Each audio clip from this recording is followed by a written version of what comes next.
I told the truth about what my ex did to me 10 years ago, and now his proposal is off, his future in-laws cut him off, and somehow I'm the one being blamed for ruining his life. A little backstory is needed, so please stick with me here. Growing up, I, 27 female, had a childhood friend named Angie, 27 female, who was as close to me as a real sister. We'd spend entire weekends at each other's place, celebrated family events etc. from 6 years old till 18 years old. I even lived at her place in 2nd grade while my parents went to a nasty divorce.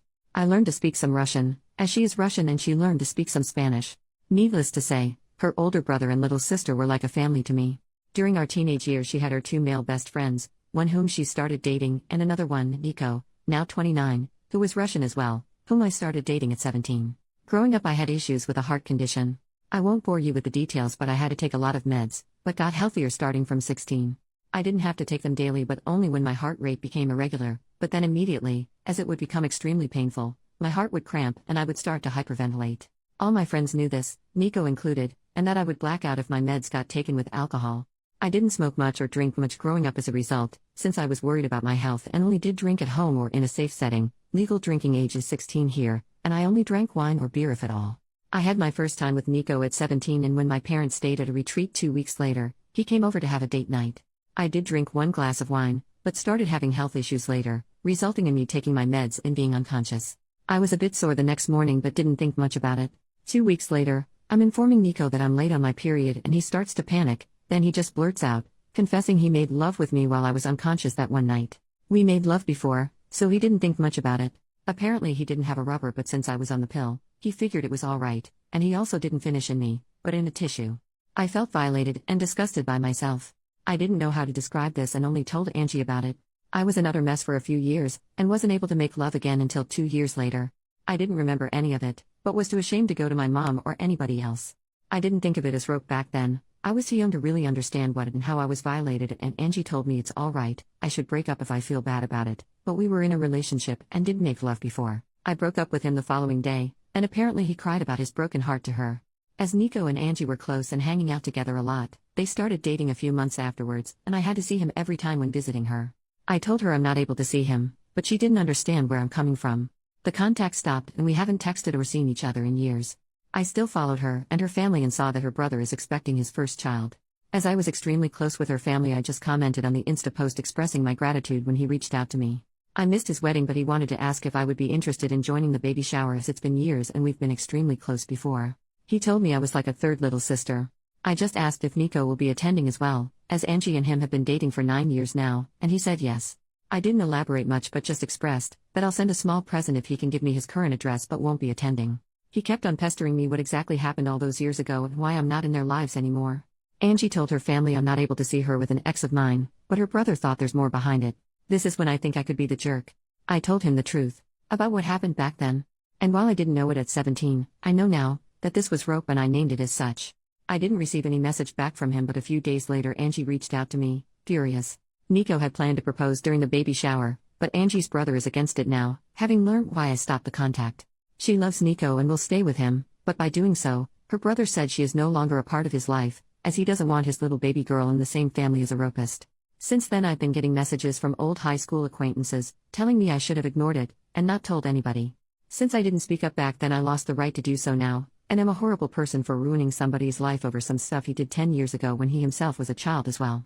Am I truly the wrong for speaking up? Update 10 days later. First of all, I am immensely thankful for all the people who took the time to not only read through my story, but also comment. I read every single comment and try to respond to as many as possible. It gave me a little bit of hope of compassion for victims of rope and also the courage to not cave to the backlash I received. Mental update. Reading all the messages defending my choices on speaking up made me realize how insecure I was on what I am allowed to do and how much I was trying to make it right to other people besides myself. This especially included Nico and Angie. All of you are right. If Nico had changed, he would have apologized, reached out, or tried to make amends in some way. Either when word got to him from his brother-in-law or at some earlier point in his life. My former best friend Angie should have been able to feel some sort of compassion if she had any respect for me as a human being or the time we spend together.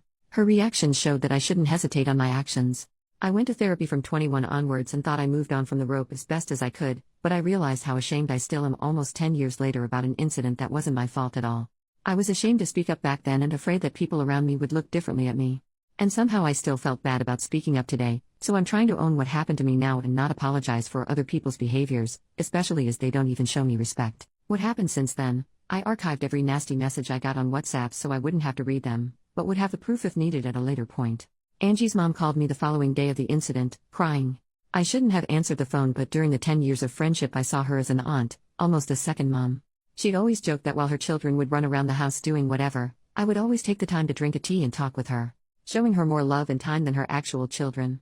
While she said she's sorry for what has been and for what I went through as a child, she couldn't believe that I would ruin Angie's happiness over something like that. With Angie's brother refusing to have Nico as part of the family and Angie standing by Nico's side, it's divided their family and she is heartbroken. She has grown to love Nico like family as well and has known him for nothing more than a considerate young man who she knows will make her daughter happy. It wasn't nasty names or angry talk, just a heartbroken mother who faked to acknowledge my pain and saw the fault in me. Angie's mom tried to get me to apologize or to take it back, but I refused as I don't see the fault in me. With everything that has happened, I believe that Nico hasn't changed and is just hiding it better somehow. He can see how people are standing by him and supporting his behavior, so he won't have to change. And that is something I didn't want to indulge. Angie's mom not even once used the word rope, and I tried to correct her every time she talked about it, trying to name it for her to understand better, but she would just start sobbing more and it didn't make sense for us to continue to talk. Angie's mom used to be in contact with mine for some time, and she reached out to her after our talk. I was afraid that my mom would find out, since she's from a more conservative background.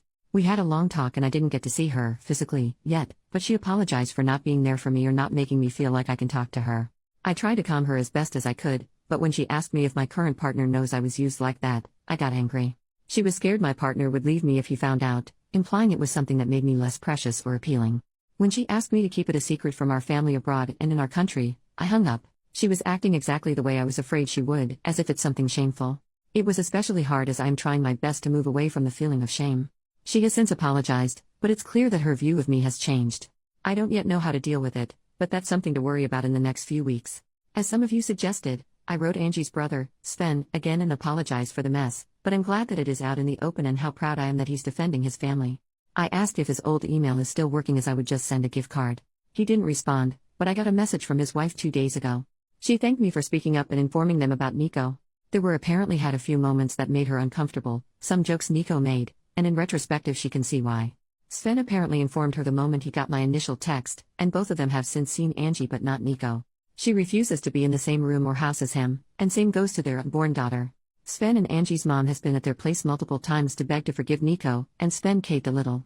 Angie and Nico will get married, Sven will attend but his wife will not. He is allowed in the family but not in contact with either Sven's wife or daughter. Those restrictions are not for Angie. Sven was suffering trying to ease his mother's worries and is not able to take a stand and cut them out completely. This is a compromise they made without his wife's approval, and she told me she's trying her best to cut them out of their life indefinitely. She wanted to move back, closer to her family as well, and thinks this is a perfect opportunity but isn't sure if she can follow through. His wife told me she's terribly sorry for all the issues that came my way and it has been a lot trying to handle the situation on their side. Sven knows it's not my fault but he doesn't want contact. It's hard for him to talk or see my name because even though he knows I'm not the guilty party, in some way I was the bearer or bad news and he sees me as the start of all this drama.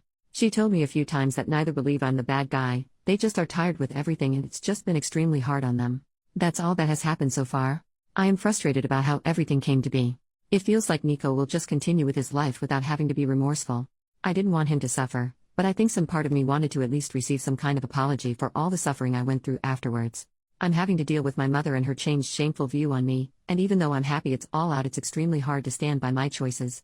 My partner and my best friends both have been my shoulder to cry on during this ordeal.